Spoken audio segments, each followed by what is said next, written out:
Allô tout le monde, vous écoutez un autre épisode de Version longue, le podcast de la TVSO avec Maxime Auclair et Mathieu Legault. Oui, c'est moi ici, Mathieu Legault.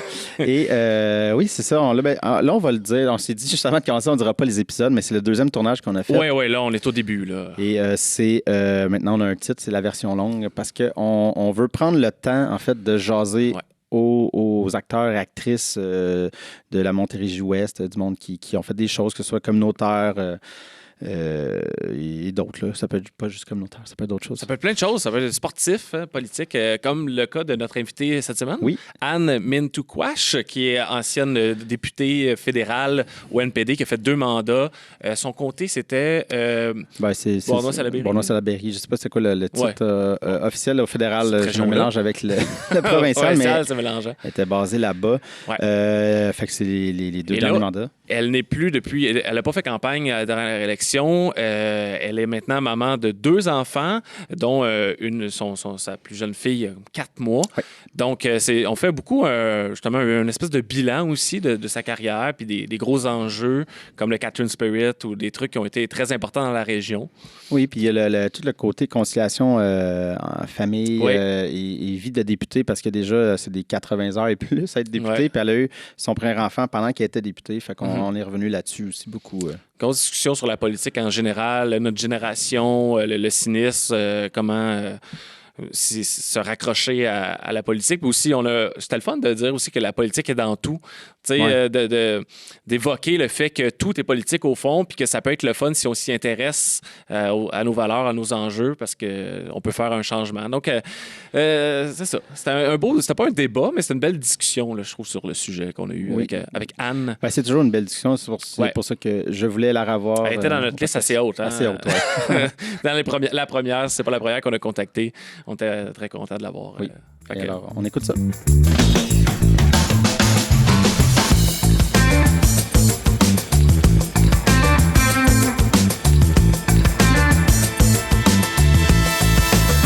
Anne, merci beaucoup de sortir de ta retraite. Congé de maternité, accouchement et post... carrière politique. Politique, c'est ça. On risque d'en parler, mais... Ben, peut-être pas de ça. Mais oui, mais là, tu es nouvellement maman pour une 2e fois. Félicitations. Ça va bien. Ben, ça va bien. Là. C'est un enfant qui fait pas encore ses nuits. Fait que j'imagine que ça va comme les parents qui n'ont pas encore dormi plus que 2 heures collées d'affilée. Fait que c'est ça. Fait que si jamais je parle pour rien ou que je ris trop, ben, vous me posez une autre question. Oui, c'est ça aussi. Ça part là, dans un truc. Là. On va essayer de ramener. Au pire, on parlera. On va dire quelque chose d'autre. Oui, là, je vais réaliser que je suis surréaliste. Puis, oui. Fait que c'est ça. On peut parler ça de ta carrière politique, mais en fait, de la fin. C'était-tu déjà un plan de. Parce que je sais que tu as eu ta première fille. Tu étais député. Oui, fait que tu as déjà jonglé avec ça, le travail de député et tout. Puis est-ce que c'était, j'en veux une 2e, mais là, je suis tanné, ou c'était comme la conjoncture de tout? Là? Ben en fait, j'en voulais pas nécessairement une 2e. Je sais pas si un jour on va écouter cette entrevue-là et on va dire « Ah, je t'ai pas voulu! » Mais mon conjoint, lui, mon amoureux, il en voulait une autre. Puis, bref, en tout cas, à force de discuter, puis il est devenu végétarien. Puis je dis « OK, parfait, on fait notre part pour pas surconsommer avec un 2e enfant. » Puis je m'étais dit, ben si ça fonctionne, ça fonctionne. Ça fonctionne pas, j'avais 36 ans, là, bref. Ouais. C'était sûr que j'allais pas me représenter avec un 2e enfant en bas âge. Parce que là, le ratio était 1 pour 1. C'était un peu trop de stress pour moi. Il y en a qui le font. Puis il y a Christine Moore, elle, c'est son 3e bébé qu'elle a, puis je sais pas comment elle fait, là. Elle était en chambre, elle faisait ses discours avec le bébé. J'aurais rêvé pouvoir faire ça, mais je suis tellement, j'imagine, TDAH ou je sais pas trop, là, que moi, je peux pas avoir un bébé puis suivre une conversation, encore moins faire un discours puis faire abstraction que j'ai mon bébé, là, c'est impossible. Donc, c'était pour ça. Mais premièrement, j'étais déjà fatiguée, là. Même sans bébé, je me demandais, ça faisait 1 an et demi que je me demandais, est-ce que j'ai encore la force de faire un 3e mandat d'affilée? Si j'en faisais un 3e, c'était le dernier, c'était sûr, d'affilée, parce que je perdais mes cheveux, j'étais épuisée. Puis tout le monde me disait, puis, tu sais, à chaud, là, ben après 8 ans, comment tu te sens? Je dis, ben, je le sais pas. Je le sais pas. Ça. Puis là, 4 mois, ben, là, ça fait 4 mois que, dans le fond, que j'ai la petite. Puis je me demande comment j'ai fait parce que c'est pas ma personnalité d'être en avant tout le temps. Ouais. Je suis à l'aise avec les gens une fois que je les connais, mais je suis quand même gênée. Je sais pas, aussitôt, là, je dis ça, là, aussitôt qu'on est plus que 2, c'est pas moi qui parle d'habitude. Là, vous me faites parler. Là, mais ça tombe bien, notre 3e animateur est cancellé. C'est ça. Sinon... mais autrement, je suis plus du genre à poser des questions, à faire réagir les gens, à questionner. Mais en même temps, c'est bon pour le député parce que tu te promenais et tu demandais aux gens leur priorité, leur truc, leur... Mais en même temps, faut que tu sois les journalistes, ils veulent toujours savoir ce que tu en penses de telle affaire. À la Chambre des communes, tu te positionnes sur des enjeux. Puis je trouvais que ça allait très vite. Souvent, on a un dépôt d'un projet de loi. S'il y a 10 pages, ça va, tu as le temps de le lire avant de faire ton discours. Mais souvent, c'est beaucoup plus que 10 pages. Les budgets, juste des projets de loi d'envergure, c'était souvent plus que 50, 100 pages. Puis là, c'est stressant. Là. Tu dis, je fais un discours. Il faut que je prépare le discours sur le contenu du projet de loi, mais il faut aussi aller valider auprès des experts locaux, auprès des experts nationaux. Puis après ça, il faut que tu te fasses une tête. Oui, c'est ça. Mais j'ai pas le temps. J'ai pas le temps de me faire une tête. Et quand j'avais pas d'enfants, c'est-à-dire avant 2014, je restais au bureau. J'adorais ça. Là. J'aime lire, je suis super curieuse. Je lisais mes documents jusqu'à 9-10 heures le soir s'il fallait. J'arrivais chez nous, puis là, j'avais une coloc. On en discutait, mais j'ai plus le temps de faire ça. Là. J'avais plus le temps. Là. La petite, j'arrivais chez nous. Aussitôt que j'arrivais, comme tous les parents, ben, tu essaies d'aider l'autre parent qui était là toute la journée. Fait que tu es dans la routine du soir. Puis après ça, ben, tu es crevé. Là. Fait que si tu lis 1 heure de plus après, avec tout ce travail-là déjà sur tes épaules, en tout cas, moi, je n'étais pas efficace. Là. Je sentais que j'étais comme à moitié au travail puis à moitié chez nous. Puis ben, tous les parents vont vous dire ça. Je ne sais pas si vous êtes parents déjà, là. Mais de pallier à la maison puis pallier au travail, je trouvais que c'était vraiment au-dessus de mes moyens. C'est clair. Mais j'ai perdu mon idée. Mais c'est ça, mais avec la vague du NPD, on dirait que ça a amené aussi beaucoup de plus jeunes députés. Puis c'est peut-être quelque chose qu'on entendait moins, la conciliation, famille. Plus de femmes aussi. Plus de femmes aussi qui est arrivé. Mais parce que souvent, les députés sont plus vieux ou ils ont une carrière. Hommes blancs de 50 ans. Ils ont une carrière.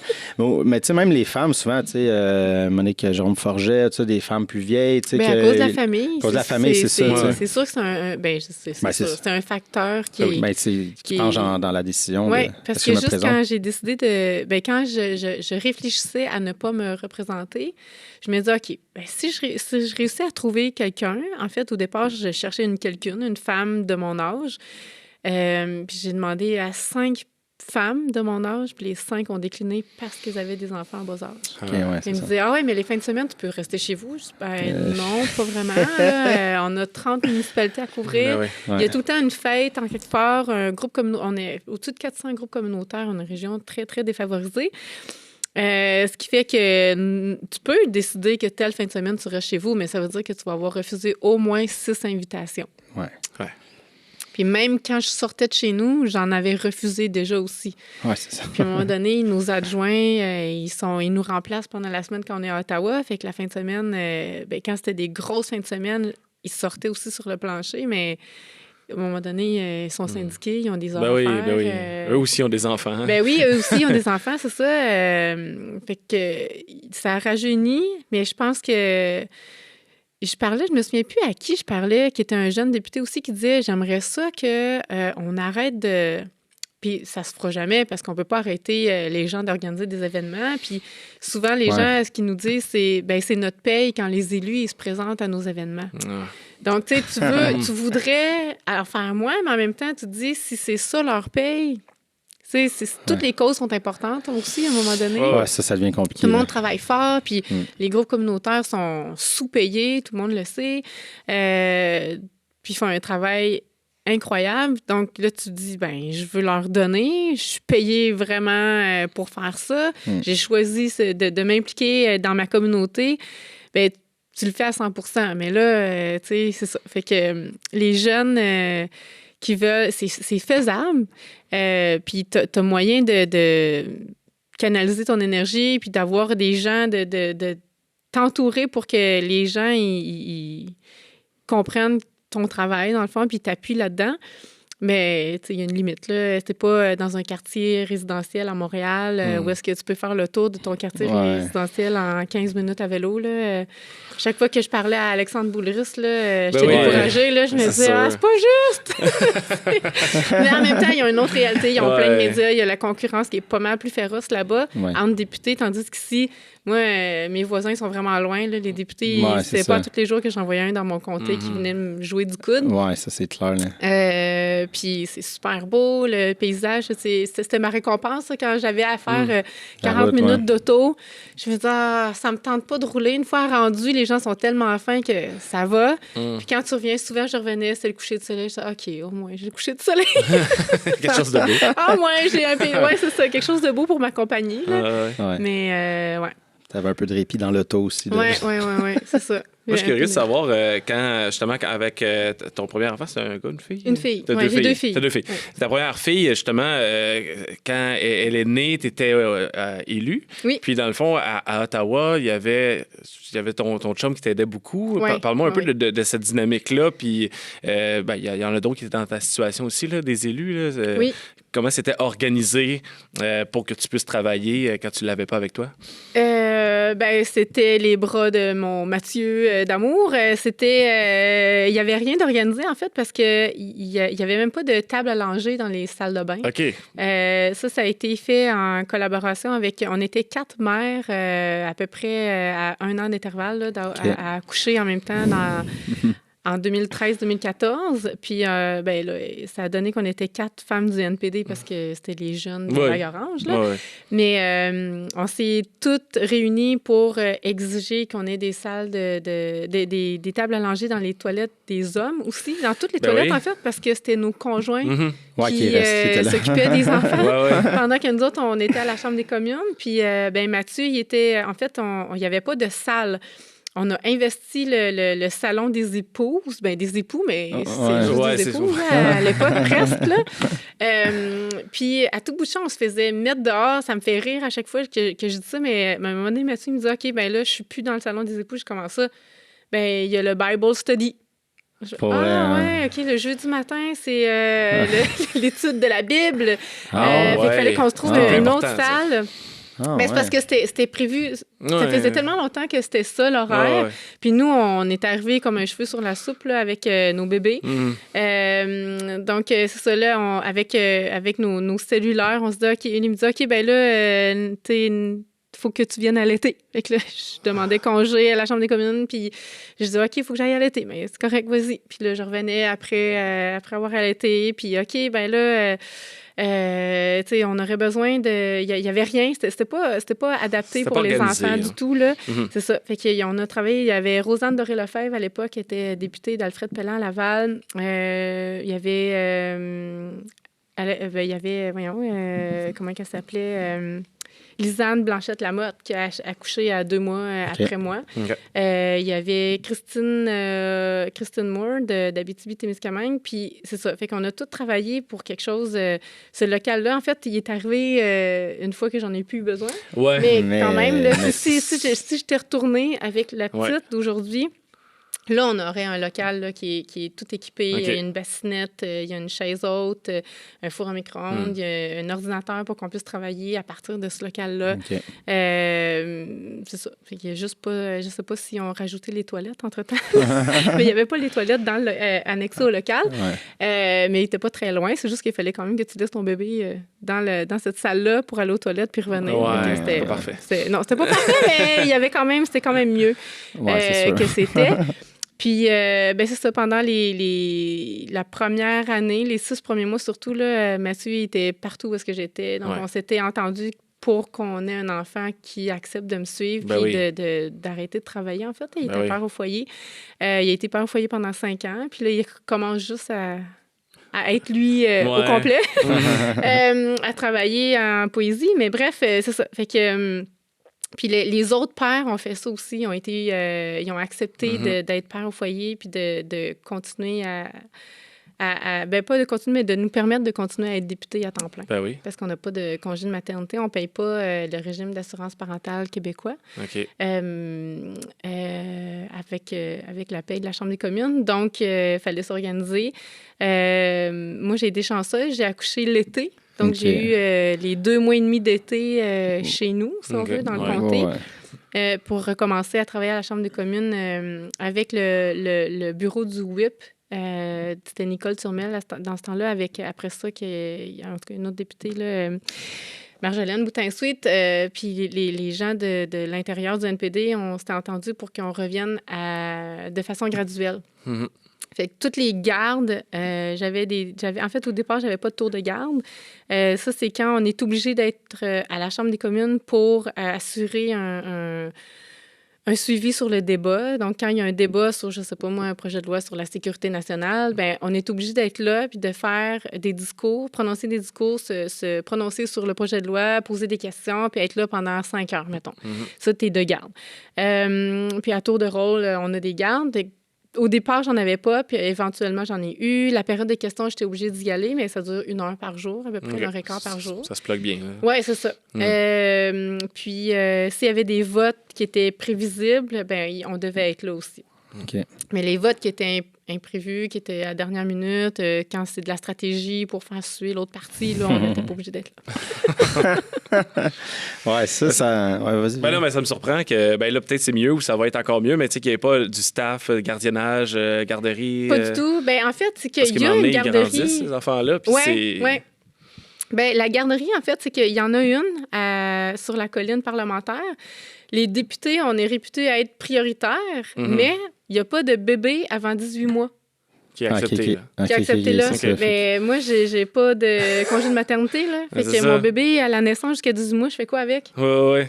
Puis j'ai été chanceuse. Mon amoureux, il a accepté d'être père au foyer puis de me suivre. Sinon, Christine, moi, son mari, il était obligé de rester en Abitibi parce qu'il y a un emploi là-bas qu'il ne pouvait pas quitter. Puis il y a aussi une autre fille. Ils ont en tout cas, bref, dont il y a la garde partagée. Puis il ne pouvait pas suivre. Fait qu'elle, elle avait 24 heures sur 24 avec elle. Puis elle n'avait pas accès à la garderie. Elle n'a pas eu accès à la garderie. Fait qu'elle, elle s'est battue un peu toute seule. C'est sûr qu'on appuyait, mais moi, j'en avais pas besoin. Mais elle s'est battue pour pouvoir avoir accès à un service de nounou qui est supervisé par la Chambre des communes, mais payé par elle. Okay. Donc, au moins, le côté sécuritaire, les enquêtes... On ne peut pas dire le background check en anglais. Oui, exactement. C'est ça, enquête de sécurité. Bref, ça a été tout fait par la Chambre des communes, puis tout ça, c'était accrédité. Puis ils ont accepté de faire ça. Puis, tu sais, qu'elle pouvait appeler à l'avance pour au moins 5 heures. Bref, il y a quand même des conditions. Mais il y a ce service-là qui a été établi avec la Chambre des communes. Puis on s'est aussi battu pour pouvoir avoir notre enfant à la Chambre des communes sans qu'il y ait de plainte contre nous jusqu'à 18 mois.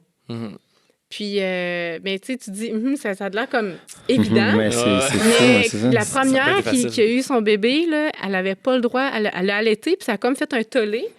Puis après ça, à un moment donné, pendant un vote, je m'en souviendrai toujours, là, Rosanne, elle avait amené sa petite, Madeleine, puis là, il y a la moitié, à cette époque-là, c'était les conservateurs qui étaient au pouvoir, il y a la moitié des conservateurs qui étaient gaga comme plein de gens. Salut! Tout le monde était content de la voir. Puis il y en avait d'autres, puis de tous les partis, pas juste les conservateurs, il y en avait même dans notre parti qui regardaient ça aller puis qui disaient, ben voyons, qu'est-ce qu'elle fait là?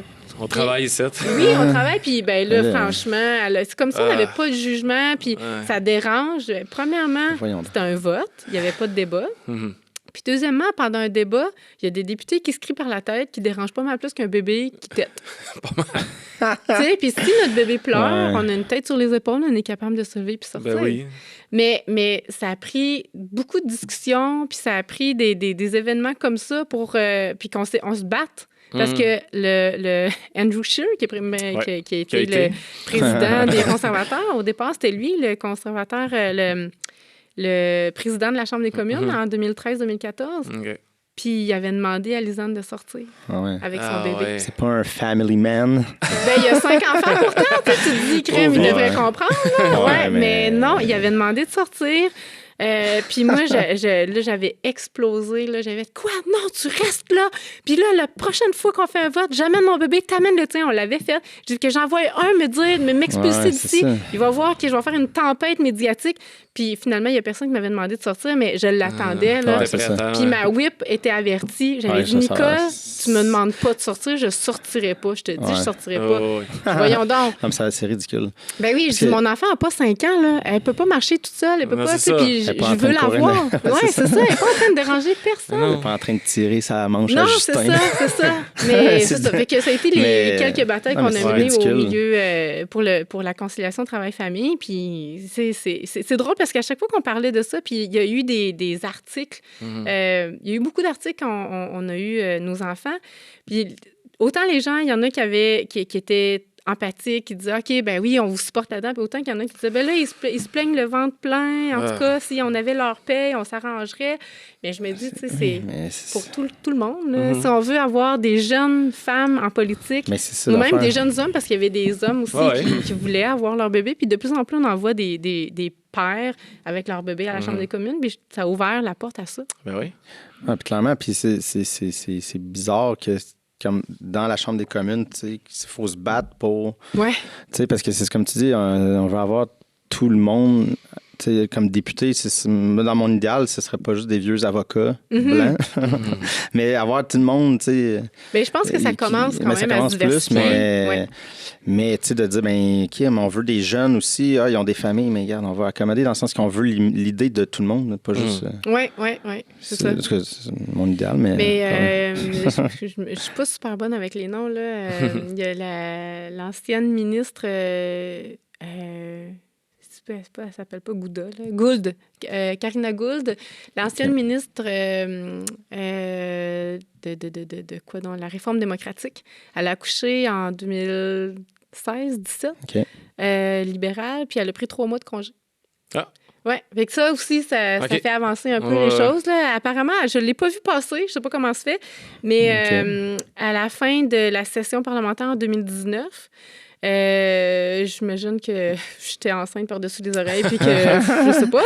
Mais il y a un règlement qui serait passé pour qu'on puisse avoir 1 an de congé de maternité. Ah oui? Mais, ça serait passé, là. Ça a passé. Je sais pas comment ça se fait que je l'ai pas vu aller. Pourtant, j'étais là jusqu'à la fin. J'étais peut-être plus toute là, mais... Bref, c'est ça. J'ai vu des articles là-dessus. Je me suis dit, ah ouais, OK. Tant mieux, là. Ça peut permettre... Parce que moi, c'était facile. J'avais juste 2 heures de route à faire. Mais ceux qui sont en Colombie-Britannique, faire l'avion avec un bébé naissant, c'est ça. C'est pas toujours facile. Là. Bien sûr, c'est pour toi aussi. Je me demandais, quand tu sors, tu fais des allers-retours en dehors de la chambre, puis là, tu reviens, il faut que tu sois on aussi sur ce que tu as manqué. Il faut que tu rembarques dans, que ce soit un vote ou un débat. Comment tu gardais le fil, là? Mettons, tu pars pour une demi-heure, tu reviens... Pour suivre ce que tu as manqué, tu dois te faire aider ou... Twitter est très pratique. OK, ouais. Twitter est très pratique, puis c'est presque une dépendance, je dirais, pour beaucoup de députés d'être toujours... d'être toujours à l'affût de qu'est-ce qui se passe, parce qu'à tout bout de champ, tu as des journalistes qui t'attendent, qui font le pied de grue devant la Chambre des communes, puis qui t'attendent avec une question, puis là... la plupart du temps, il faut que tu aies une réponse parce que tu peux pas toujours dire « Écoutez, je vais m'informer puis je vous reviens. » je suis pas au courant, je vais m'informer puis je vous reviens. À un moment donné, ça a l'air fou, mais en même temps, c'est difficile d'avoir tout le temps toute l'information à jour, puis aussi d'avoir une opinion sur l'information qui se passe. Mais Richard Martineau est capable. Oui, Richard Martineau, il est Jésus, je pense. C'est le Jésus de l'information. Mais c'est que... Puis aussi, c'est qu'on reçoit des tonnes de courriels de notre équipe, des affaires parlementaires du NPD, de l'équipe média du NPD. OK, il vient de se passer ça. Sachez qu'un tel a dit telle chose. Puis notre équipe, mes adjoints, qui nous disent « OK, fais attention, man, ça vient de popper, là.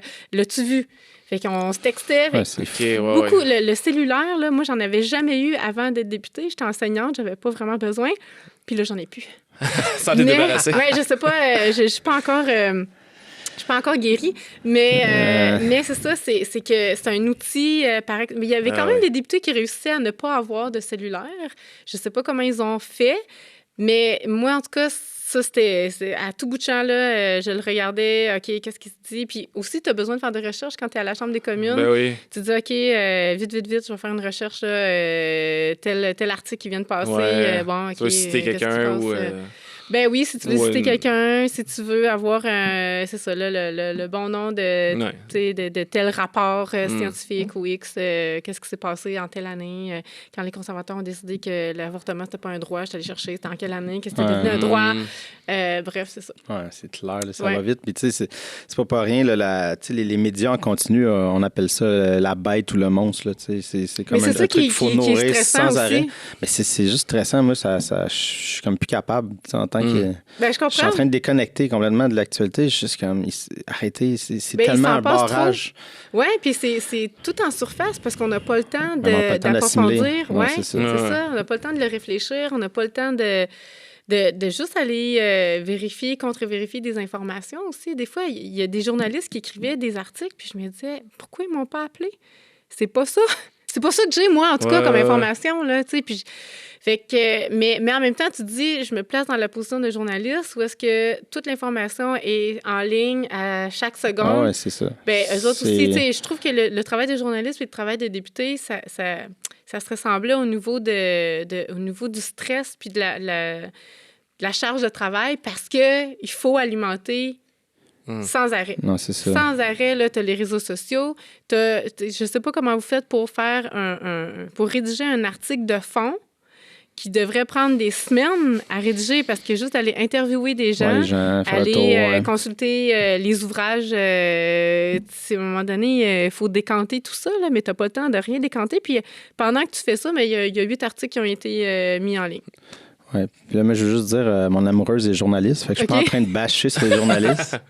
Mais plus sur... souvent, j'en parle avec elle, mais c'est plus le... Tu sais, parce que les journalistes font vraiment du bon travail. Puis l'affaire, c'est que dans l'univers où ils sont, comment ça se passe vite, puis qui se font, tu sais, ils travaillent dans pas des très bonnes conditions la plupart du temps. C'est pas tant eux qu'au-dessus, ben aussi comment tout est déstructuré avec l'information en ligne, tout ça, puis que c'est toute la pression de faut sortir quelque chose, faut sortir quelque chose là. Fait que c'est tout le temps comme fait que des fois on bâche sur les journalistes, mais c'est pas mais on s'impose ce rythme-là nous-mêmes. Oui. Tu sais, à un moment donné, c'est facile à dire, là, mais il faudrait qu'on arrête d'accepter ce rythme-là, puis qu'on arrête d'accepter que les informations, ça soit toutes pas toutes, mais qu'il y ait beaucoup de fausses informations, qu'il y ait beaucoup d'opinions polémiques qui en découlent aussi. Oui, là, c'est ça. Exactement. On dirait que ça, avec l'Internet, on dirait ben c'est ça, c'est tout se tire.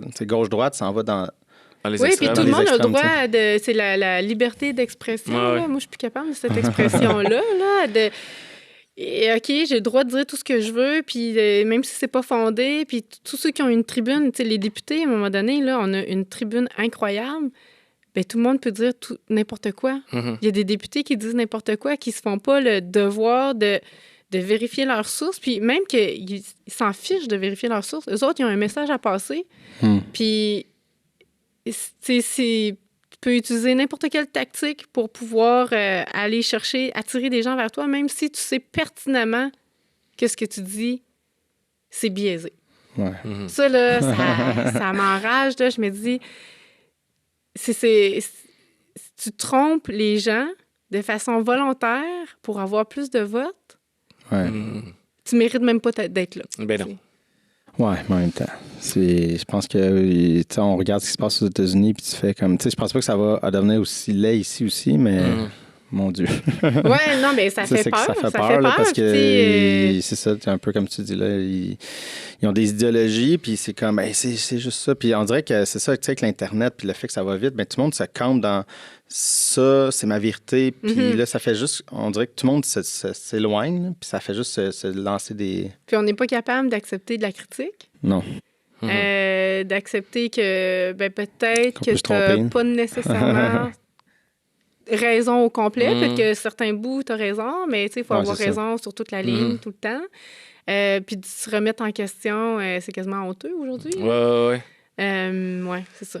C'est un problème. Moi, au contraire, on dirait, j'admets tellement les gens qui ont de l'humilité, puis qui surtout en politique, c'est rare, mais qui vont accepter que je me suis trompé, c'est pas ça que je pensais, ou j'ai pas assez consulté mon équipe. Mais que c'est vraiment vrai que tu le sens, qu'on sort un peu du discours. C'est rare qu'on voit ça. On dirait que les policiers vont trop avoir peur de paraître justement un peu, je sais pas, là, pas à leur place ou perdre des votes. C'est difficile parce que remarquez qu'à chaque fois qu'il y a un député qui dit je m'excuse, je me suis trompé, au lieu qu'on remarque son humilité, qu'on remarque... On va dire, là, c'est ça, il sait pas ce qu'il dit, il sait pas ce qu'il dit, il est pas à sa place. Là, franchement, tu sais, le parti est désuni. Fait que, tu sais, on sait comme plus où se mettre, parce que là, si on fait une erreur puis qu'on l'admet, on est faible. C'est ça. Au lieu d'être assez fort pour admettre ses erreurs, puis pas assez fort, mais assez humble, puis assez ouvert d'esprit pour dire, écoute, on n'est pas parfait, on va faire mieux la prochaine fois.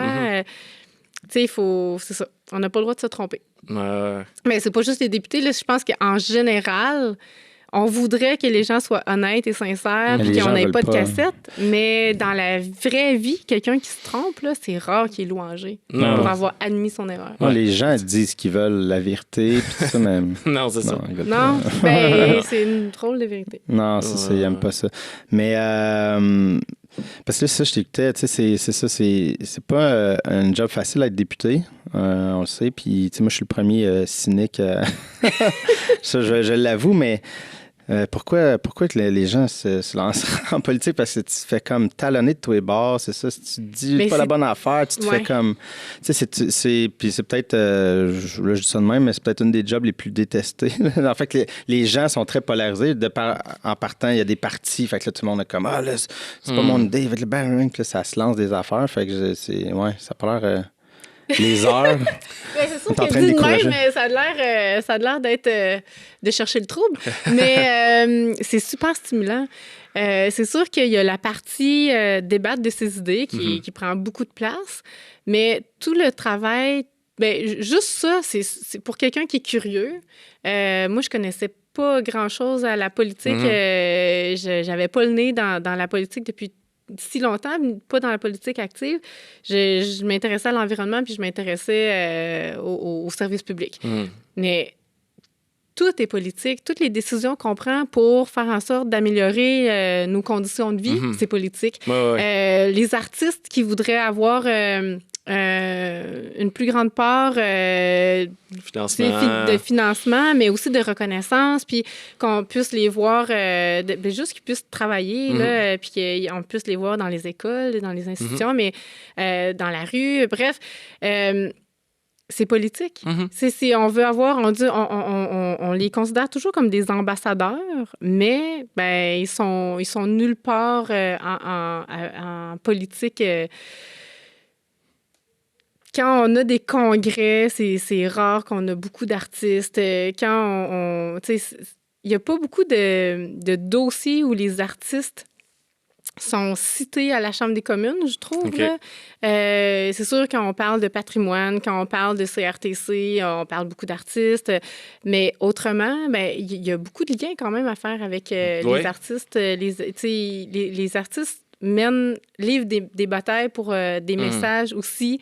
Ça ne veut pas dire qu'on a besoin d'artistes que pour des trucs engagés, mais je me disais juste, Sophia Nolin qui parle de son corps puis qui fait une chanson avec ça, ça fait avancer socialement plein de trucs, même si c'est pas nécessairement ça. Elle a juste voulu s'assumer. Mais ça fait avancer, puis c'est repris par plein de politiciens. Les sports aussi, on n'en parle pas beaucoup. On parle de saines habitudes de vie, mais à chaque fois que les Olympiques, là, tous les politiciens sont derrière les sportifs, on accueille quand les Kodak sont là. ou quand c'est public, ou mais quand on veut améliorer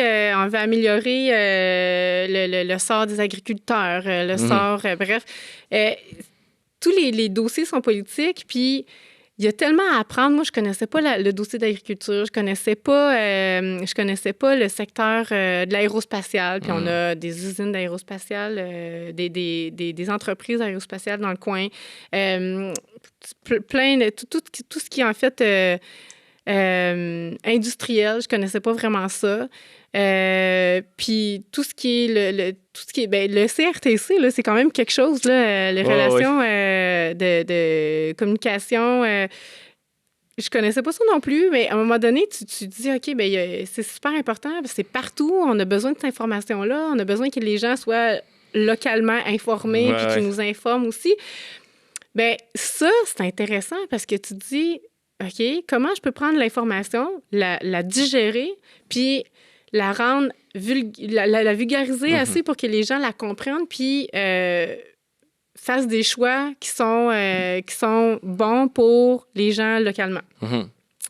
Peut-être que ça, c'est l'enseignante, la déformation de prof, mais j'ai adoré faire des assemblées publiques, organiser les assemblées publiques pour justement rassembler les gens, puis faire en sorte qu'il y ait accès à des experts qui puissent discuter, poser des questions, puis vraiment faire la lumière sur certains enjeux.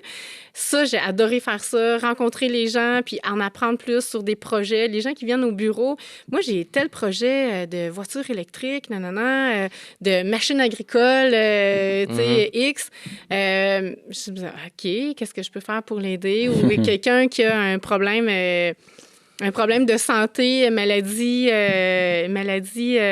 orpheline que je connaissais pas. Puis là, tu fais des recherches là-dessus. Puis bon, fait que il y a beaucoup de dossiers ultra stimulants. Puis tu te dis, il y a des groupes communautaires qui ont des projets pour sortir des filles de, je sais pas moi, 14 à 24 ans de la criminalité. Est-ce que tu veux m'aider? Ben oui. Qu'est-ce que je peux faire? Là? OK, là, je vais fouiller les programmes de conditions féminines. Mais qu'est-ce qui se fait déjà? Qu'est-ce qui se fait ailleurs? Comment on peut innover? C'est vraiment super intéressant. Fait que c'est pour ça que je trouve que il y a moyen de s'intéresser à la politique, même si le travail est critiqué de tout bord, tout côté. Bien, si toi, tu décides que c'est ça qui est intéressant, puis que tu grandis là-dedans, puis que tu t'épanouis parce que tu apprends plein d'affaires, puis que tu te sens utile, ben vas-y, essaye. Moi, je trouve que n'importe qui a quelque chose à apporter parce que tu n'as pas besoin d'être expert. Tu peux avoir accès à plein d'experts, puis ton expérience personnelle, c'est ça qu'on veut. On veut ta lunette, ton angle. Moi, je suis une enseignante de français au secondaire. Je ne suis pas avocate, je ne suis pas médecin, je ne suis pas comptable, je ne suis pas criminaliste, mais j'ai une expérience. Mes parents sont des bold people, puis j'habite dans une ville où est-ce qu'il n'y a presque pas d'immigrants. Puis, je parle français dans un parlement où est-ce que la langue française se fait malmener de temps en temps. Il y a plein de défis. Juste ça, il y a plein de défis à surmonter. Puis c'est vrai qu'il y a beaucoup de critiques, mais dans notre région, il n'y en a pas. C'est pas si dur que ça. On a peur de la politique, puis les gens... Moi, je me suis rarement fait ramasser. Ni par les journalistes. En fait, jamais par des journalistes. Puis sur la page Facebook, mettons, de temps en temps, il y a des gens qui sont pas d'accord, mais c'est rare les gens qui sont vraiment agressifs ou déplacés ou... Je suis pas très controversée comme personne non plus, on s'entend. Non, c'est ça. Mais la réception a toujours été bonne ici. Je pense qu'en région, les gens, je sais pas si les gens sont différents, mais ils apprécient ton travail, sont capables de dire merci d'être là. Tu sais, les merci en politique, tu t'attends pas à en recevoir beaucoup, mais moi, j'en ai reçu beaucoup. Je pense que Claude de Bellefeuille aussi en a reçu beaucoup. Puis doit continuer à en recevoir. Si tu travailles puis que les gens voient que tu travailles, que tu es là pour eux, puis que tu mènes des dossiers, ils vont être reconnaissants. C'est un peu la vibe que je sentais. Tu sais, moi, je viens de Sainte-Martine, mais avant, c'était ça, c'était Claude de Bellefeuille. C'était le bloc Valleyfield, Bois-Noir, c'était bloc PQ jusqu'à la vague orange. Puis, tu sais, sur le coup, Claude de Bellefeuille est extrêmement aimé, puis elle faisait, tu sais, mais ultimement, quand t'es arrivé, tu sais, le monde est un peu comme, OK, il y a la vague. Méfiant, mais tu sais, comme, elle fait une méchante bonne job, mais en même temps, tu sais, la vague orange a tout pogné. Puis là, après ça, t'arrives, le monde fait, fait la même chose. Ouais, non, mais dans le sens que, tu sais, elle est présente comme Claude Bell, là, puis, tu sais, fait que, puis après ça, c'est juste une idéologie, là. C'est ça, on peut débattre là, de plein de trucs. On dit souvent aussi que quand tu es mairesse, c'est un palier, c'est un gouvernement de proximité.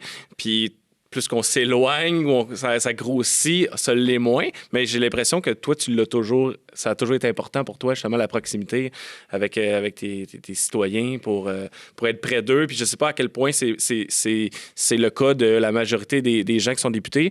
T'as la chance d'être proche d'Ottawa, de revenir. Dans ce cas, t'as certains avantages, mais t'as ça à cœur aussi. C'est pas juste parce que t'as des dispositions géographiques qui te le permettent. Là.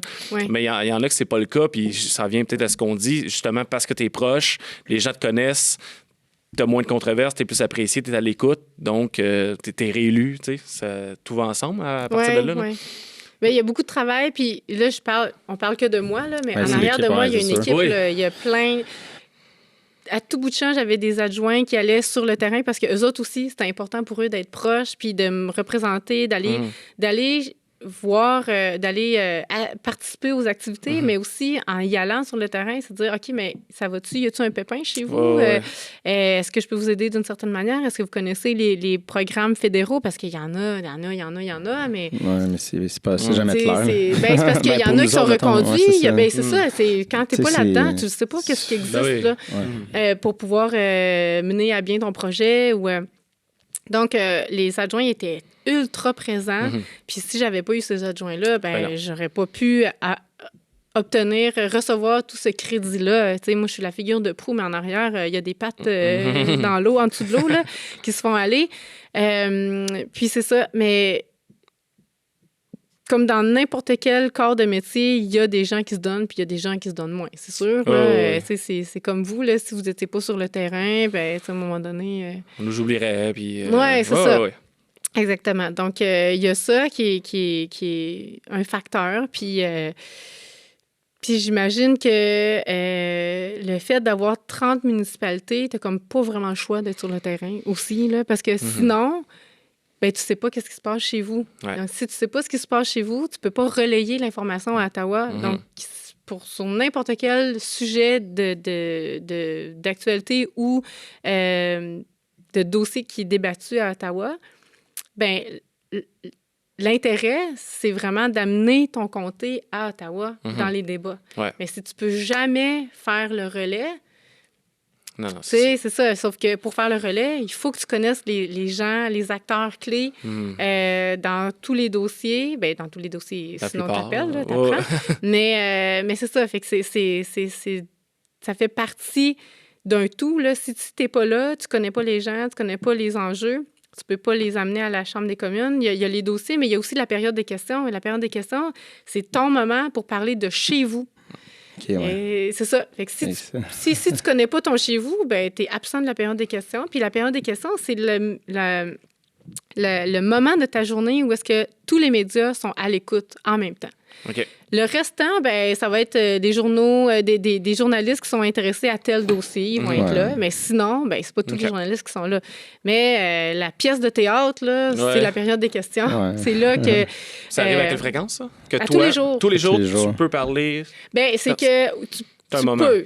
Ton parti, tu as une équipe des médias de ton parti qui choisit... En tout cas, je ne sais pas les autres partis comment ils fonctionnaient, là, comment ils fonctionnent, mais au NPD, c'est que tous les députés ont le privilège de suggérer des questions puis de faire partie du line-up qu'on appelle, là, c'est quoi un line-up? L'horaire. L'horaire, oui, c'est ça, de l'agenda de la période des questions. Mais pour nous, il fallait que ça soit soit relié à l'actualité, soit un dossier chaud dans ton comté, soit que c'est un dossier qui perdure dans le temps. Si c'est pas dans l'actualité qui résonne avec l'actualité d'aujourd'hui, mettons. Genre Catherine Spirit. Oui, exactement. C'est ça, j'ai fait souvent. J'ai posé beaucoup de questions à travers les 8 dernières années avec le Catherine Spirit. Puis si tu as des informations nouvelles, si tu peux relayer avec un rapport ou quelque chose. Donc, si c'était pertinent, tu t'envoyais ta question, puis idéalement, tu n'en envoies pas 5 la même journée. Puis souvent, là, au moins 2 fois par semaine, moi, je t'ai retenue. Okay. il y a moyen de moyenner. C'est sûr que quand le NPD était le parti d'opposition officiel, on avait plus de questions. C'est au prorata du nombre de députés. Donc, on avait plus de questions. C'était plus facile d'avoir des questions. Mais il y a des députés qui ne savaient pas quoi poser comme question. Fait que les autres, ils proposaient rarement des questions. Fait que ça fait que ceux qui en proposent souvent, ben, il y avait plus de chances d'apparaître aussi dans la période de questions. Ouais. Clairement. Puis c'est sûr que ici, comme tu parlais de l'agriculture, tu sais, ça a joué beaucoup là, parce que la gestion de l'offre est rentrée, puis à un moment donné, tout le monde parlait de ça, puis c'était comme, on dirait que personne ne comprenait vraiment la gestion de l'offre. C'est ça me fâchait. Là. J'ai fait une couple d'émissions là-dessus. Là. Sûrement qu'en plus, on s'est parlé pour ça. Oui, c'est probablement. Pour plein de dossiers, là, mais... Ça me fâchait. Là, mais c'est comme si c'était trop compliqué comme concept. Mais c'est ça, c'est simple. Mais puis pourtant, tout le monde, à la télé, on en parlait, dans les journaux, il y avait des articles, à la radio, sur Facebook. À un moment donné, tout le monde parlait de ça parce qu'il y avait aussi la renégociation de l'accord avec de l'ALENA 2.0. Mais je ne sais pas pourquoi les gens... La plupart des gens que je croiserais, je suis certaine à l'épicerie, là, tu leur parles de la gestion de l'offre, puis je suis pas sûre que les gens ils savent encore aujourd'hui ce que c'est. Puis je comprends pas. C'est simple, mais je sentais qu'il y avait comme une grosse idéologie de la droite qui poussait c'est le libre marché, puis il faut arrêter, puis c'est comme... Mais c'est... Non, parce que... Mais les gens, ils comprennent pas. Il n'y a pas de gestion de l'offre, mais ils subventionnent. Oui, c'est ça. On subventionne pas. Ils sont pas là à demander de l'argent. Il fait juste comme... On a besoin de tant de lait. Mm-hmm. On l'a calculé. On en produit à temps. Juste assez. Puis on fixe les prix pour que ça soit juste pour tout le consommateur et le producteur. Il n'y a pas de perte. Il n'y a pas de compétition. Il n'y a pas de monde qui achète des fermes. Puis aux States, il y a plein d'histoires il se faisait acheter par un transformateur. Puis là, le lendemain, il appelle. « Ah non, on a changé de ferme. Bye. » Puis là, t'as 100 vaches, t'as plus personne qui achète ton lait. Tu sais, c'est de la bouffe. C'est pas un autre produit de consommation là, que tu as c'est de la nourriture. C'est comme, mon Dieu, ça me fâchait. J'étais là-dedans, puis parce que j'ai un petit cousin qui a une ferme à Bournois, puis qui était bien impliqué avec... il était quand même assez impliqué, là, la gang de Saint-Louis, tout ça. Il y avait comme un regroupement de producteurs laitiers. Là. Puis, écoute, mais les producteurs de lait du Québec se sont mobilisés, puis ils ont été assez unis. Là. C'était difficile, je pense, avec les producteurs de lait de l'Ontario, qui n'avaient pas nécessairement les mêmes visées, puis... Oui, c'est clair. Mais ça devient comme un dossier. Justement, tu arrives, comme tu disais, puis tu n'étais pas dans ce monde-là. T'es pas non. OK, là, il faut... Mais c'est ça, les gens... Quand je dis que les gens étaient super généreux puis qui ont bien collaboré, c'est que même si je connaissais rien... Mais tu peux pas tout connaître à Non, c'est ça. Ben, ils se sont fait un plaisir puis ils ont pris le temps de m'expliquer. Puis tu sais, au début, là... Justement, là, la gestion de l'offre, là, c'est qu'est-ce qu'il y a là-dedans. Puis là, toutes le classe 1, classe 1 à 7, puis là, le petit lait, puis là, le lait. Là, c'est comme, OK, mais c'est quoi toutes ces terminologies-là? Moi, je comprends rien. Qu'est-ce qui est important à retenir là-dedans? Qu'est-ce qu'il faut que je dise? Puis comment il faut que je le dise? Tu sais... Puis après ça, avant ça, il y avait le lait diafiltré aussi qui passait par les États-Unis. Ça, c'était le petit lait. Là. Oui, le petit lait, oui, ça. Tu te dis, OK, il ne faut pas que je parle à travers mon chapeau. Puis là, il y a eu les manifs à Ottawa aussi avec les tracteurs puis les vaches qui sont déplacées jusqu'à Ottawa. Puis là, tu te dis, OK, puis tu sais, ta paye, là, en tout cas, moi, là, c'est quand les agriculteurs venaient me voir à la Chambre des communes puis on dit, t'es vraiment bon ton discours, t'as vraiment bien parlé. Yes. Parce que tu dois sentir comme c'est ça, tu as une responsabilité de, OK, là, je m'en vais. Je m'en vais au bat, là. Comme on dit, puis là, tu as la gang en arrière, qui est là, j'ai-tu oublié quelque chose? Oui, c'est ça, parce que ton temps est limité. Oui, c'est combien de temps, juste pour le fun? Des fois, tu as 20 minutes quand le débat est nouveau. En tout cas, je ne sais pas exactement toutes les règles. Là. Ça fait 8 ans que j'ai été là 8 ans, puis les procédures, c'est pour moi la meilleure là-dedans. Mais une certaine période, quand le débat est nouveau, la première lecture, mettons, tu as 20 minutes de discours que tu peux diviser en deux pour partager ton temps. Tu sais, souvent, on va entendre un député dire « Ah, je vais partager mon temps, monsieur le président, avec la députée de telle circonscription. Okay. » Fait que là, ça te fait 10 minutes à préparer. Puis, quand tu as un 20 minutes, après ton discours, les députés de n'importe quelle partie de la Chambre des communes peuvent te poser des questions pendant 10 minutes. Okay. Fait que pendant 10 minutes, tu te fais griller puis t'as d'affaires à être prêt ou prête, là, puis à préparer d'avance. OK, les conservateurs, ils risquent de m'envoyer ça comme contre-attaque. Comme attaque. Moi, qu'est-ce que je contre-attaque à ça? OK, mais c'est quoi tes sources? Sur quel rapport tu te bases? C'est quoi tes chiffres? Parce que sinon, ils te coupent. Il te pose une question, puis là, tu sais pas quoi répondre. Ça se peut. Mais puis la plupart du temps, qu'est-ce que tu fais dans ce temps-là? Ben, tu reviens à tes points à toi. Puis là, qu'est-ce que tu connais? Parce que là, tu veux pas avoir l'air fou. Là. Mais c'est ça. Puis des fois, ben, ils posent des questions qui sont très, très pointues. Dans leur comté, ouais, mais moi, dans mon comté, là, il se passe telle affaire, puis eux autres, ils souffrent. Oui, c'est ça. Puis là, tu fais comme, ouais, OK, ben moi, dans mon comté. Ça part, qui est le plus fort, qui est le plus en besoin. Ben, c'est que le Canada est tellement grand que tu peux pas refléter la réalité de tout le monde. Tous les Canadiens. Non, clairement pas. C'est pas la même chose. C'est juste l'assurance-emploi, le dossier de l'assurance-emploi. La réforme, ben ce qui se passait au Québec puis dans les Maritimes, c'était pas la même chose que ce qui se passait en Alberta puis en Colombie-Britannique ou en Ontario. Donc, sur tous les sujets, une multitude de points de vue. Puis c'est ça que je trouve qui est super stimulant, c'est qu'il faut que tu arrives à mettre sur pied un projet de loi puis à l'améliorer de sorte que la plupart est content, mais tu as toujours des mécontents. Mais tu essaies de faire le plus grand nombre de gens plus heureux que de gens qui vont être malheureux. Mais c'est triste quand même parce que tu sais qu'il va y avoir des gens malheureux. Tu sais pertinemment que il y a des gens que tu vas tasser par idéologie ou parce qu'on n'arrive pas à s'entendre ou parce qu'on n'a pas les moyens financiers. Mais quand même, tous les députés qui sont là, peu importe le parti, on est là pour essayer de faire une différence positive. Mais c'est juste qu'on n'a pas la même... les mêmes valeurs. Définition du positif. Ouais. On l'allait dire. Exact. Ça, des fois, c'est enrageant. Oui, c'est ça. Ouais. Mais on peut parler du Catherine Spirit, là, quand même, qui a été...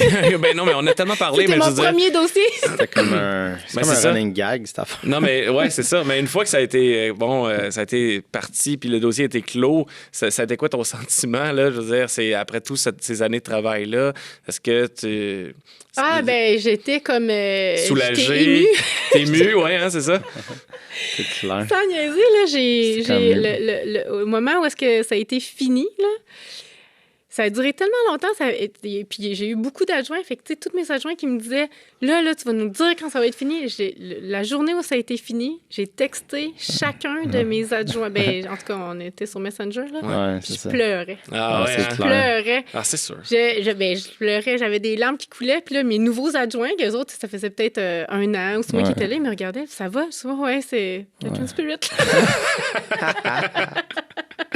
Mais ça a mobilisé, puis beaucoup, souvent, à la Chambre des communes, tout le temps. Puis ça a été difficile parce que, dès le départ, on était avec les conservateurs. Les conservateurs, ils ne croyaient pas à ce dossier-là, on dirait. On se battait, là, comme c'était des coups d'épée dans l'eau, tout le temps, là. Puis à chaque fois, à chaque printemps ou à chaque été, là, le bateau, il penchait, puis il prenait l'eau. Puis là, à un moment donné, il y avait des câbles. Puis là, à un moment donné, les câbles, ils s'enflammaient. Il y en a un qui s'est filoché, puis s'est enflammé. Tout le temps, il y avait tout le temps quelque chose. Puis il y avait des citoyens qui me disaient, là, nous autres, là, on va aller mettre le feu.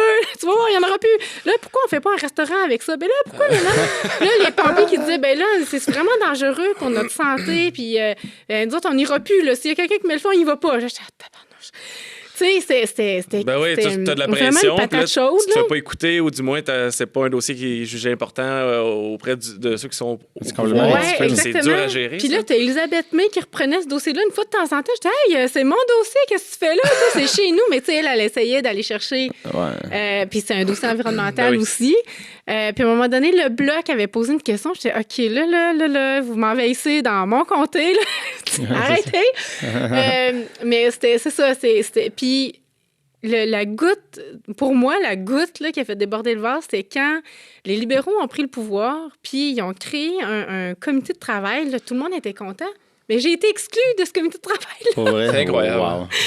Tout le monde était là, les maires, le maire, les gens de la MRC, les journalistes, les groupes environnementaux. La CMM qui était là. Oui, les gens de la CMM. Il y avait, là, à un moment donné, il y avait le maire de Montréal, Coderre qui est Coderre, là. Denis Coderre mais c'est parce qui qu'il était était président là. de la CMM, mais il était venu à C'est Bournemouth. ça. Puis... Ben oui, mais c'est c'est ça. quasiment quand lui a commencé à japper là, que là... Mais c'est parce qu'il était il a libéral.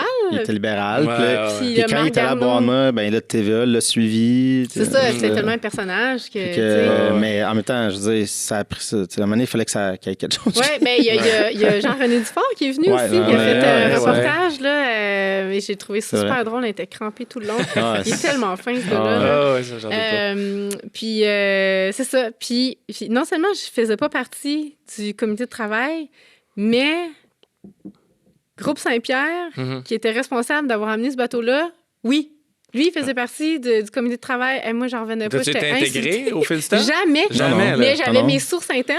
À chaque fois qu'il y avait une rencontre, il me disait, OK, on a discuté de ça.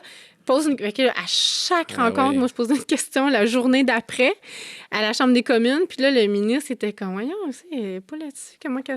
Mais moi, tout le monde me fidait, là, tout le monde m'alimentait parce qu'à chaque fois que je posais une question, après ça, il y avait un petit quelque chose qui bougeait. Oui, c'est ça. Fait que, mais la région, ça a été comme un dossier lourd, mais en même temps, un beau dossier où est-ce que tout le monde a travaillé. Les journalistes travaillaient avec mon bureau, avec la ville, avec les citoyens, des citoyens qui nous envoyaient des vidéos, les pompiers. Monsieur Jean-Maurice Marleau là, de Beauharnois, il a tellement travaillé fort, puis tout le monde a tellement bien collaboré, malgré que ça a été horrible comme dossier. Là. Ça a été une belle expérience de dossier à mener du début à la fin. Ce qui me frustrait, en fait, quasiment pour toi, mais c'est quand tu as vu une année puis tu m'avais montré des documents que... premièrement, tu es une députée, puis là, il fallait que tu passes par l'accès à l'information pour avoir... Mais ça arrive souvent, là, c'est pas juste moi. Oui, je sais, mais on dirait que c'est là que ça a cliqué comme, OK, même les députés, là, on dirait que ça m'a fâché noir. Là, j'étais juste, moi, je travaillais avec une journaliste du Soleil de Châteauguay. Ouais. Je me souviens plus de son nom, comment elle s'appelait, c'était pas Josiane. Bref, je pense qu'elle travaille plus là maintenant, là. Mais elle appelait les communications du Parti libéral ou du Parti conservateur. Puis là, elle dit, OK, Anne, j'ai réussi à avoir telle information. Là, je les confrontais avec une information que moi, j'avais pas réussi à avoir. Oui, c'est ça. Puis c'est comme ça qu'on travaillait avec tout le monde. Là. Puis là, évidemment, avec l'accès à l'information. Mais des fois, à un moment donné, j'avais appelé Dominique Leblanc, qui était ministre des Pêches Océans. Puis moi, j'ai tellement l'air d'avoir 12 ans éternellement, là, que, tu sais, il me parlait, puis ben oui. Puis là, écoute, là, je te donne telle information, mais là, tu peux pas en parler tout de suite. Mais, tu sais, je te fais confiance, puis blablabla. Jusqu'à temps que je sorte un article de journal. Mais comment ça se fait que t'es sorti avec ça? Je dis, ben, tu m'as demandé 72 heures. J'ai attendu 72 heures. J'ai confirmé l'information. Là, je te mets de la pression. C'est ça, mon travail. Ouais, ben là, ça n'a pas de bon sens. Non. Ben là, crème, moi, j'ai joué selon les règles. À un moment donné, arrêtez de me niaiser. Là. Non, c'est clair. Fait que la petite fille, c'était plus la petite fille qui passait, je pense. Mais tu sais, c'est tellement dur. Puis à un moment donné, c'est ça, quand il y a Denis Coderre qui est rentré en ligne de compte, lui, il devait rencontrer à Ottawa, sur ce dossier-là, Marc Garneau, qui était ministre des Transports. Ouais. Puis vous savez, là, le dossier, c'était Pêche Océan, Transport, Environnement Canada. C'est ça, c'était tout assez comme la maison des fous d'Astérix, là, entre ces trois ministères-là. Ouais. Puis là, il m'avait dit, il avait dit dans tous les médias locaux, moi, je vais parler avec, j'ai rendez-vous avec Garneau, puis vous allez voir, ça va débloquer. Je dis, parfait, moi, je m'invite à cette rencontre-là. Je m'en vais voir Garneau. Je disais, Coderre, il dit qu'il va te rencontrer. Il dit, oui, il vient la semaine prochaine. Je dis, parfait, j'aimerais ça être là pour la rencontre. Ben non, ça fonctionne pas comme ça. Là. De toute façon, on ne sait pas ça va être quand. Quand vous allez savoir c'est quand, vous m'inviterez. Non. Jusqu'à temps qu'ils me disent très clairement, j'insistais tellement qu'il me dit, là, Anne, là, c'est moi qui décide. Puis j'ai dit non. Ah ouais. Tabarnouche, toi. Mais c'est ça, il faut... Il y a beaucoup de choses très partisanes. Ah, c'est ça. Il faut jouer du coude des fois. Puis, tu sais, il y a des ministres qui collaborent super bien, mais dans des dossiers comme ça qui sont un petit peu plus chauds, ça dépend. Non. Puis, tu sais, c'est ça. C'est que c'était comme... C'est fou parce que c'était dans la voie maritime. Et là, en plus, tu avais la sortie d'Hydro-Québec qui était là.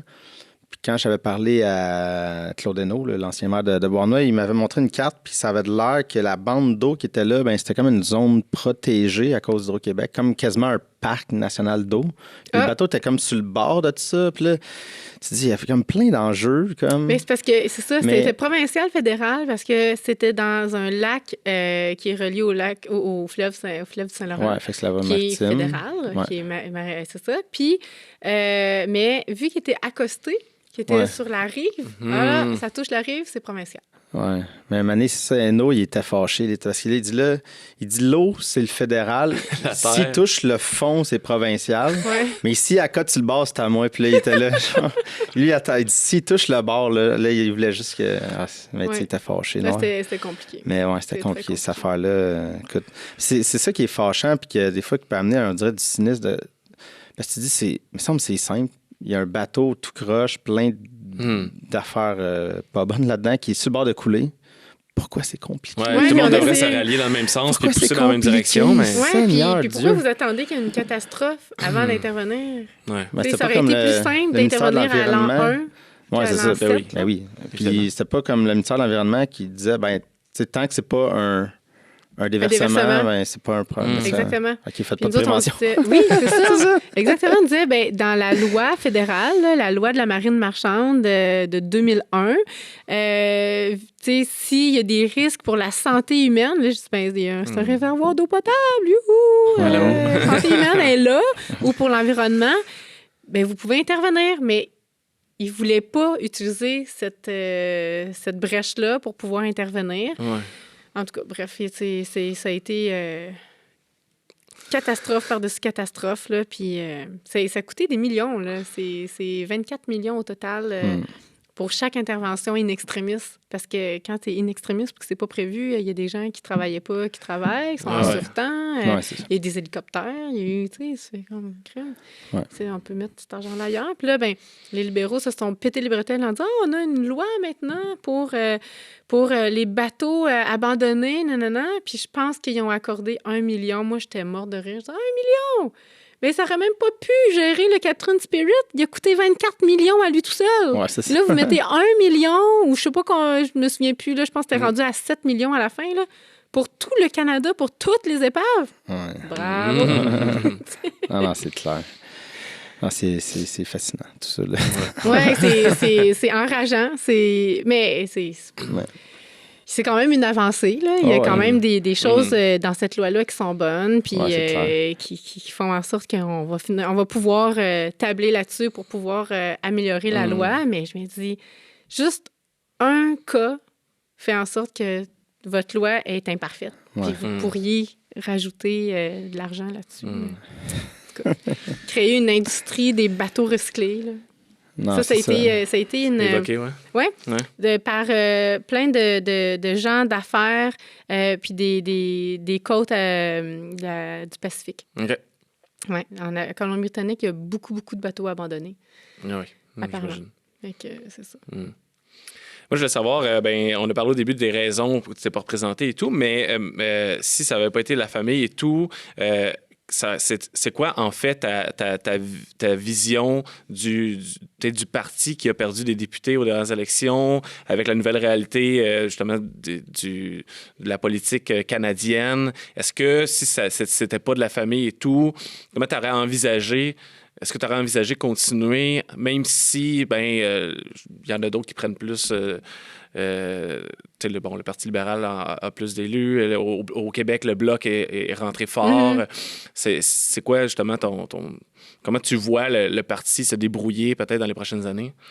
OK. La question est sur le parti ou sur moi? Les deux, dans le sens... Est-ce que ça aurait été, justement, un mandat complètement différent, vu que vous étiez l'opposition officielle il n'y a pas si longtemps, puis là, maintenant, c'est plus vous, c'est plus le parti, ça a changé beaucoup, là? On était déjà, de 2015 à 2019, on était le 3e parti, donc... mais vu qu'on était le seul parti qui était vraiment progressiste, qui prenait, par exemple... dans le dossier des agriculteurs ou dans le dossier de l'environnement, on a amené ça... c'est pas les conservateurs qui auraient amené ça plus loin en tant qu'opposition officielle. Toute la question de l'assurance-emploi, on travaillait beaucoup là-dessus aussi. Fait que même si on était un tiers parti, la vision progressiste, puis le partage des richesses, travailler pour le système public aussi, là, juste l'assurance médicaments universelle. On pousse là-dessus. Les libéraux disent « Ah oui, on trouve ça important », mais il y a eu aucune avancée. Puis même le rapport qu'ils ont sorti, ça s'est fait démolir par plein de spécialistes durant la campagne cet été. Parce qu'ils vont pas assez loin, ils mettent pas en place quelque chose, ils investissent pas là-dedans. Puis c'est ça, fait que je trouve que pour le parti, c'est important quand même si au Québec, le NPD, il y a rarement, à part durant la vague orange, là, il a rarement fait l'unanimité. Dans certaines provinces, oui, c'est très fort, surtout dans l'Ouest où est-ce que c'est né. Mais c'est ça mes valeurs. C'est ça mes convictions. Puis j'ai le goût de me battre pour ce parti-là encore. C'est sûr que avec la réalité d'aujourd'hui, où est-ce qu'au Québec, on a juste Alexandre Boulris, j'étais très triste. Là. Je me disais, ça va être dur de reconstruire, mais le contexte a fait qu'on a Jagmeet comme chef qui porte un turban. C'est un homme de couleur. Au Québec, juste avant les élections, c'était la loi 21. Fait que, c'est pas un timing qui vous aidait? Non, pas du tout. Pas du tout. C'était très, très difficile. Puis Jagmeet, c'est un nouveau chef qui était pas sur la scène fédérale avant, donc il y a eu à apprendre. Il y a eu, tous les journalistes l'ont dit, là, il a gagné en assurance puis dans les médias aussi, mais très, très tard dans la campagne. C'est ça, il a pris un momentum à la fin. Oui, c'est ça. C'est ça. Puis même malgré son momentum, ça se transformait pas en vote. Les gens le trouvaient sympathique, les gens ont appris à le connaître, mais quand même, au Québec, le turban, moi, ça passait pas. Là. Partout où est-ce que j'allais, tous les gens me disaient « Ah, t'as bien fait de te retirer de toute façon avec ton chef puis le turban, tu sais. » Fait que c'est ça, c'est tout le temps, partout où est-ce que je suis allée, là, c'est très rare les gens qui ont dit « Ah, ben moi, je l'aime, ton chef. » En tout cas, il y en a eu, mais ça se comptait sur les doigts des mains, là. Tu sais, c'est pas... Fait que je pense que... ça, tant et aussi longtemps que ça va être lui, je pense que ça va être difficile. Puis, tu sais, j'ai rien... c'est pas un souhait de le voir partir. C'est juste que je pense que au Québec, avec les luttes qui se sont faites dans les années 60 pour que l'État...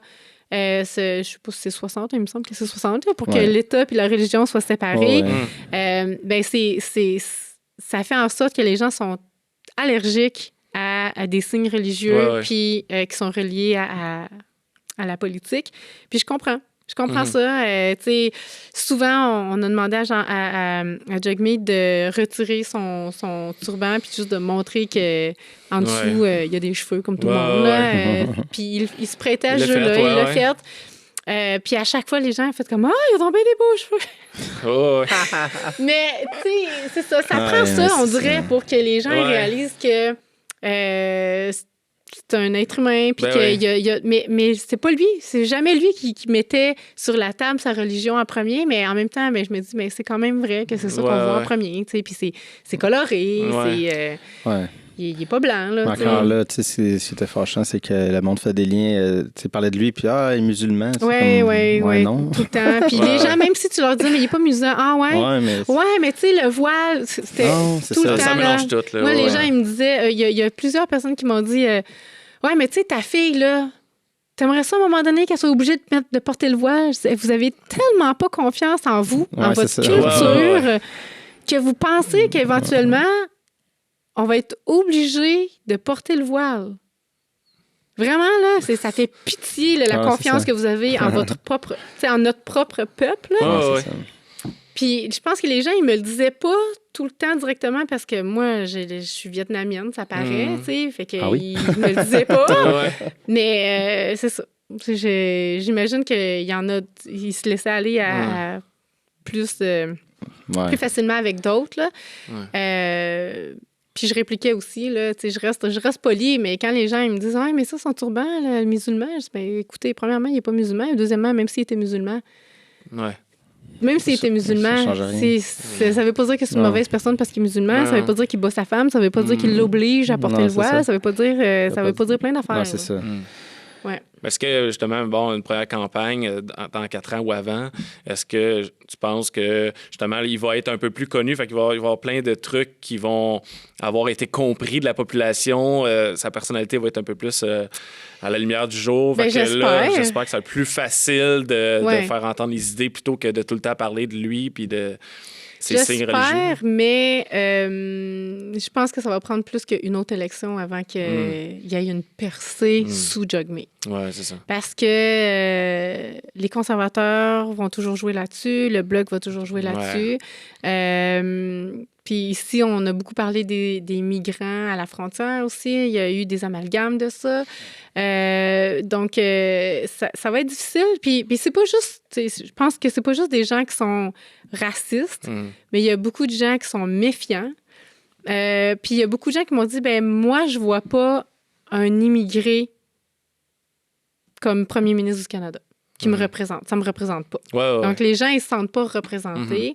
Nécessairement, surtout en région. On aurait pensé que dans des milieux comme Montréal, plus cosmopolite, ça aurait passé plus, mais à Montréal, on a juste Alexandre Bourris quand même.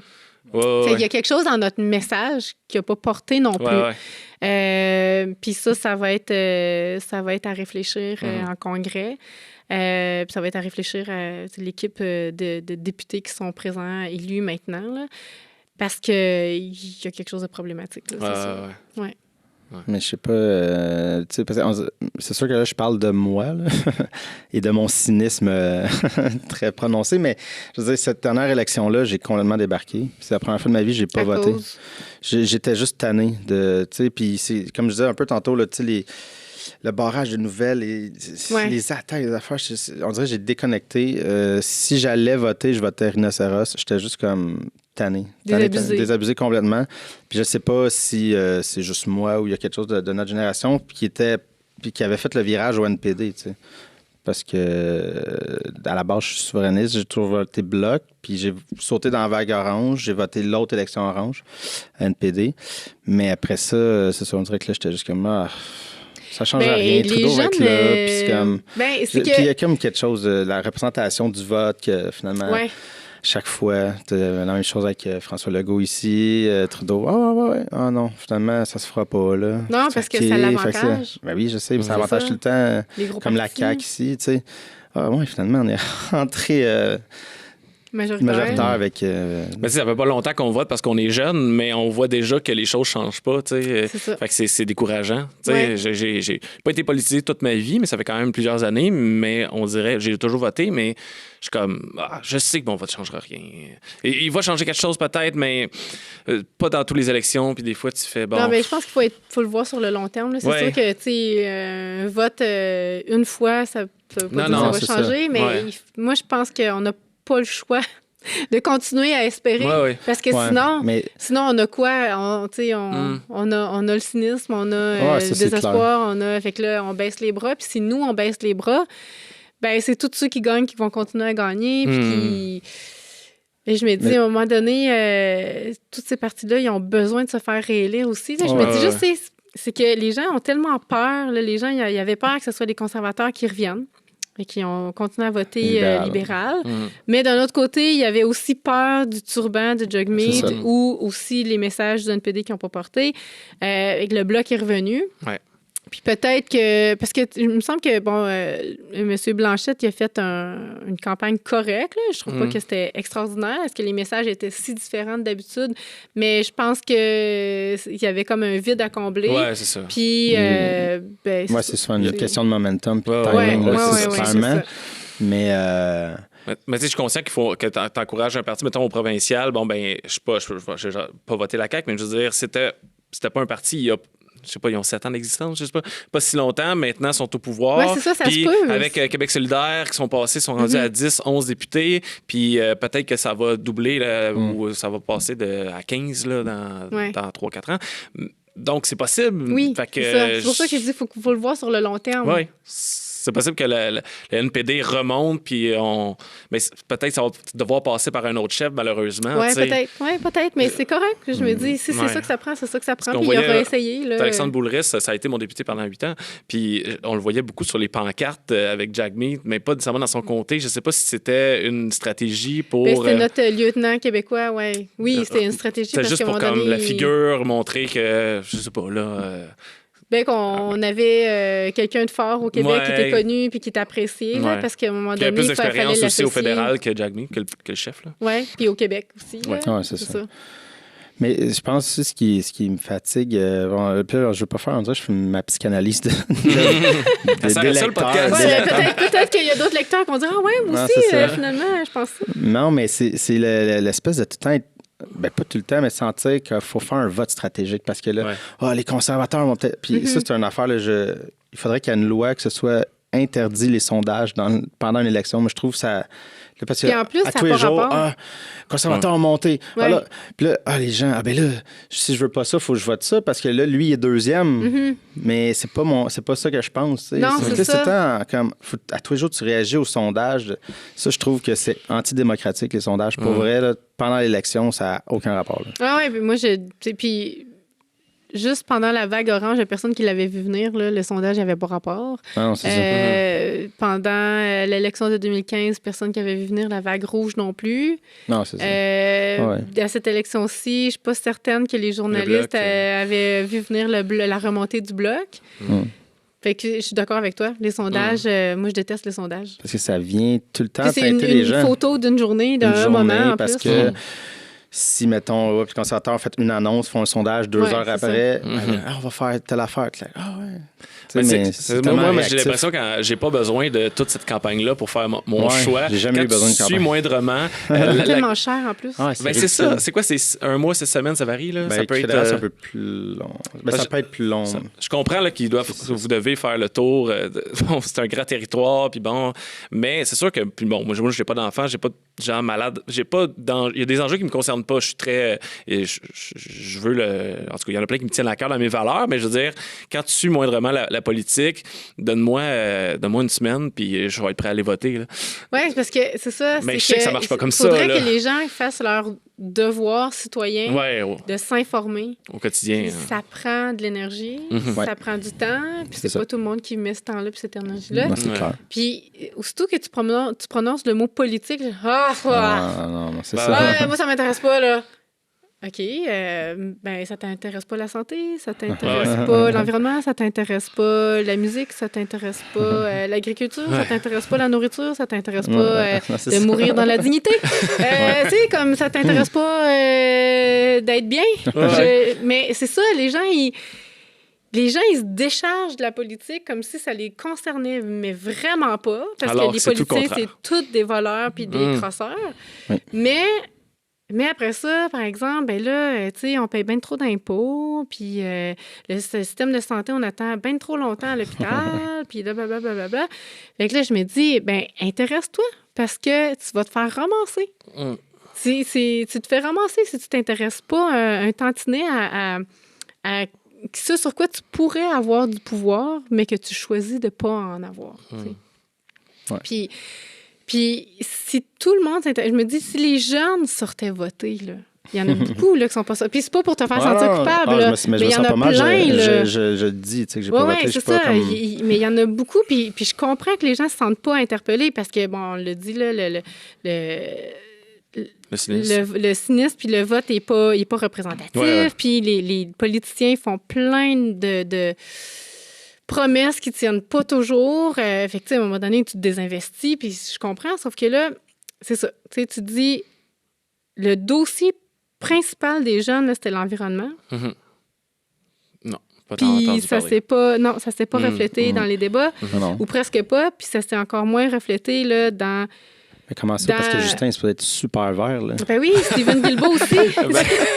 Mais ça a été une déception, là, que Stephen Guilbeault soit pas. Puis, là, tu te dis, bon, OK, l'argument. Il va pas le pitcher tout de suite dans la gueule du loup, il attend, il va remanier. Ben non, c'est ça. Puis là, Ils voulaient pas le brûler tout de suite. Exactement, ils vont le brûler au patrimoine à la place. Ouais, c'est de finalement pas faire la taxe, de pas appliquer la taxe Netflix, carbone, ouais, c'est ça. Colin, t'étais pas supposé de faire ça. Ah, mais oui, mais finalement, pas tout ça. Pas tout de suite, mais c'est ça qui tue. Non, c'est ça qui tue. C'est ça qui tue l'intérêt pour la politique. C'est toutes ces promesses-là qui sont brandies, là, puis allez-y, votez, là, faites-nous confiance, mais on vous prend un peu pour des caves, mais c'est pas grave. Ben, c'est grave.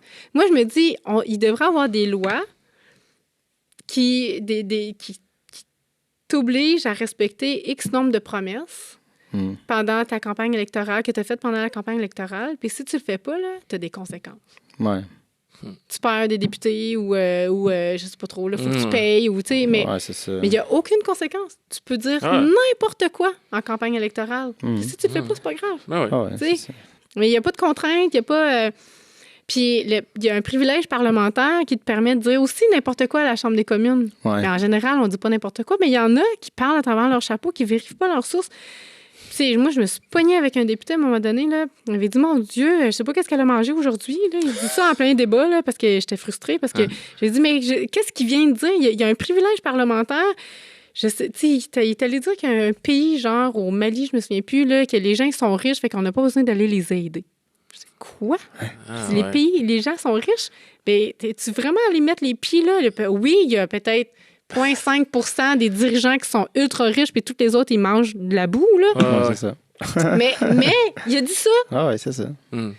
Parce que pour dire que c'est sécuritaire et que les gens ils pouvaient aller je me souviens plus de quoi on parlait d'immigration, c'est sûr. Là. Ouais. Mais puis là, après ça, à partir de ce moment-là, j'ai pu parler. Et il voulait pas me parler non plus, là, mais je me disais, mais t'es tellement imbécile. C'est imbécile ce que tu viens de dire, là. Puis là, mais il y a des gens qui t'ont écouté, puis ils vont te croire parce que t'es député.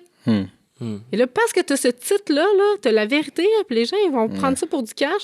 Puis là, ils vont penser que ce que tu dis, ça a bien du bon sens, alors que ça... Puis là, il m'a dit, ben si la députée, elle veut venir, là, j'ai des sources, mais...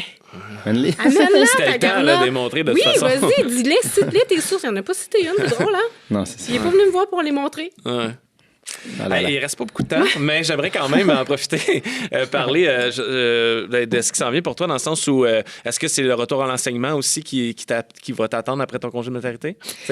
T'ennuyais de ça, j'imagine? Ben, je m'ennuyais pas vraiment de rien, je dirais. Là. Je m'ennuyais d'être avec des jeunes. Quand une fois par mois, mes adjoints, il y avait la tâche de me faire visiter une école, d'aller discuter avec des jeunes de politique. Puis ça, j'adore ça. J'aime animer. J'aime animer en général, mais j'aime aussi être avec des jeunes. Là, je suis plus...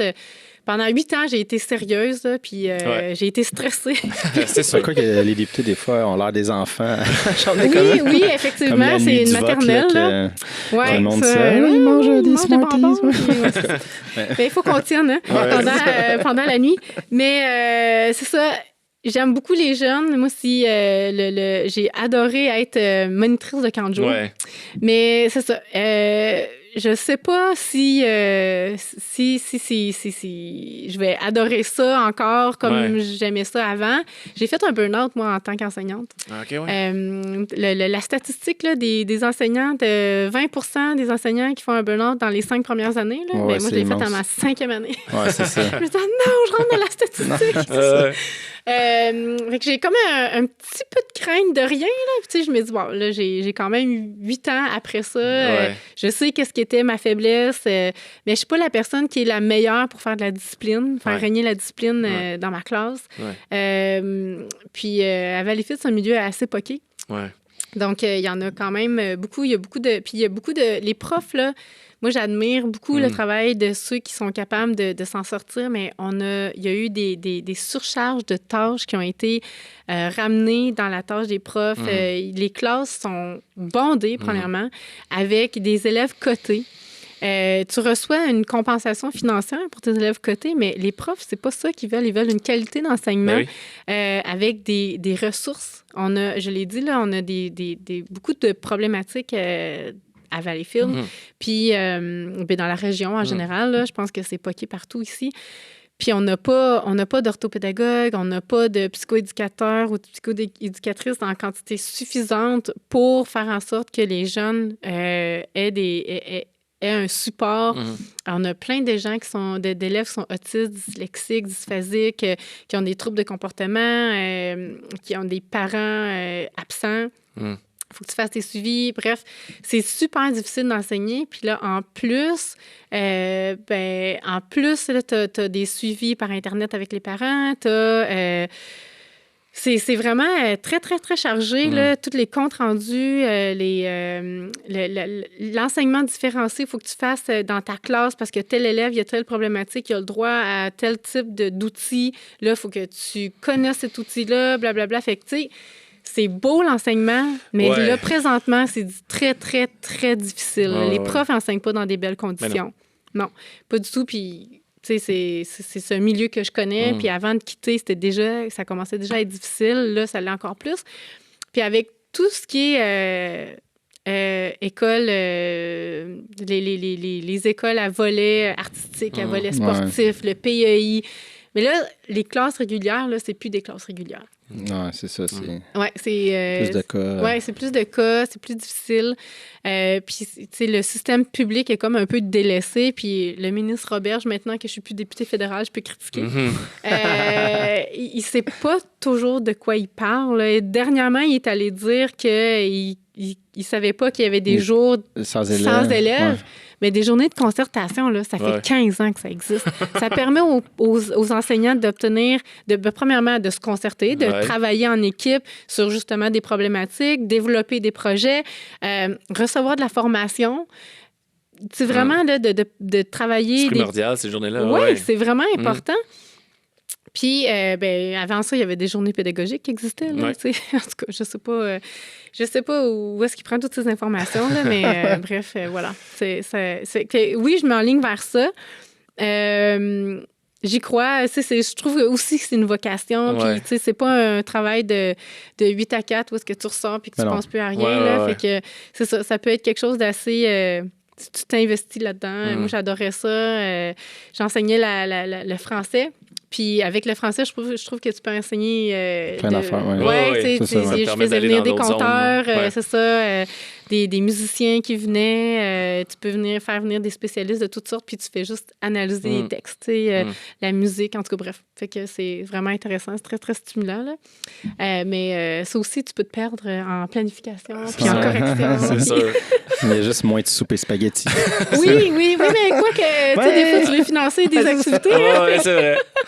Hey, gros merci, Anne. C'était toujours un plaisir. Puis je suis sûr qu'il y a plein de choses qu'on n'a pas parlé. On te réinvitera. Oui, mais ça va me faire plaisir de sortir de mon chez nous. Alors, à la prochaine. À la prochaine.